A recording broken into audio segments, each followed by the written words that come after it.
Eliane and Tressa, I love the topic that you chose, and I love the way you did it. And I love the interrelationship between the conversation about rules and choice in relationship to rules, and the conversation about story and how they connect. The essay, Nomos and Narrative by Robert Cover, was actually the focus of my rabbinic thesis as I wrote about the possibilities of liberal halakha and how we might, as liberal Jews, imagine creating a set of rules that we would live by. So rules, let's start with rules. We are known as a people, we are known by others a lot of times as the religion or the people who are very rule-bound, who are structured and who follow the law. And I've been learning recently in this class that I'm teaching on this book, Anti-Judaism, that this actually came about because in early Christianity, as early Christian fathers were arguing with each other about how they were to understand Jesus, they used the Jewish people and Judaism as really a cipher, as kind of a symbol of materialism, body, and law, and contrasted themselves to that. And often it wasn't actually in relationship to real Jews and real Judaism, it was fighting with each other about whether they were being too materialistic and too focused on physicality and too focused on law or literal interpretation of text compared to an abstracted, more spiritualized version. And so that's where the idea that we are so law-bound and rule-bound came from. And it has continued and followed us throughout our history. And people will often talk about Judaism as being, and Jews as being the people who follow the law, and other religions as having kind of departed from the law and being a little bit more flexible and open and heart-based and love-based and spirit-based. And this is often an expression of anti-Semitism. And what's often missed in that understanding is our relationship to the law, as you taught us, Eliane, which is not just a modern reform thing. It's from the early rabbis that our interaction with law was always done with questioning. It always has been. We've always been in conversation with the law and able to interpret it and reinterpret it in each generation. And that means that we're able to have choice. And we have a lot of disagreement among the Jewish people today about how we are to exercise that choice and how much choice we are to have and who's to have the choice. But the idea that the literal text and the laws contained within it are open to interpretation is not a new idea at all. And it's the whole really foundational way, it's the Jew way. It's the Jew way. And so people who say that we're so legalistic and rule-bound are missing that whole idea, which is that we're in a conversation that's been going on for thousands of years about how we should live. And the rules are meant to be expressions of how we should live. And what Robert Cover taught us in Nomos and Narrative, which I commend to all of you, and it's a really important essay, is that, as you taught us, Tressa, our laws, whether it's American society or any society that has laws, Jewish law also, is an expression of our stories.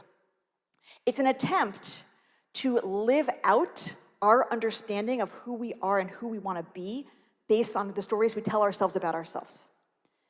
So law is really just a formalization or an enactment of narrative. And rules and laws, especially if we're able to be in conversation with them, can be a changing expression of our story about ourselves. Now, in order to have freedom, we often think that freedom is an escape from rules or an escape from laws or being kind of unyoked from law.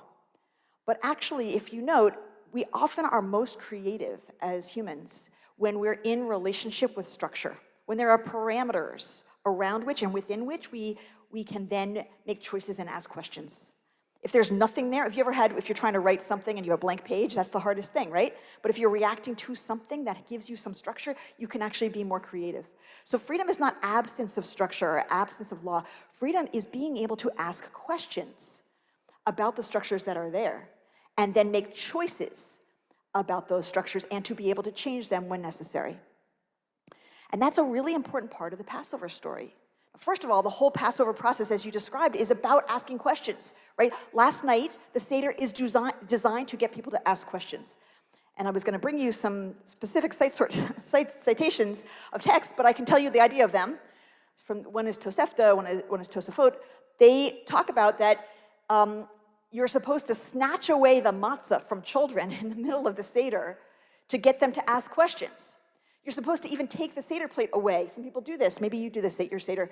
Take the Seder plate away in the middle of the Seder. So people say, wait, why are you taking the Seder plate away? And it gets them to ask questions. You're supposed to some people even take the whole table away in the middle of the Seder before people have eaten to get them to ask questions. And there's a story in the Talmud where I think it's Rabbi and Abaye, and Rabbi takes the table away, and Abaye says, I haven't even eaten yet. Why are you taking the table? And Rabbi says, you've just exempted us from Manish Tana. Because you've asked a question. We don't have to ask the 4 usual ones. You've asked one. The point of the 4 questions is to get us to ask original questions, new ones. And then I think it's the Tosafot who come after that and say, if the person only asks about why you took the table, it doesn't exempt you. That question has to lead to more questions and newer questions and original questions in order to exempt you. The whole point is to get people to ask questions. And it's focused on children, but it's not only children. There's a text that says that if your child is wise, they'll ask you questions. And if the child doesn't ask, well, then the spouse should ask. And if the spouse doesn't ask, then you should ask yourself questions. And even when sages are sitting around having a Seder together and they're all incredibly learned, they need to ask each other questions. So that's about freedom. Because if you have a story or laws that you don't ask questions about, then you're not actually conscious that you are living within them.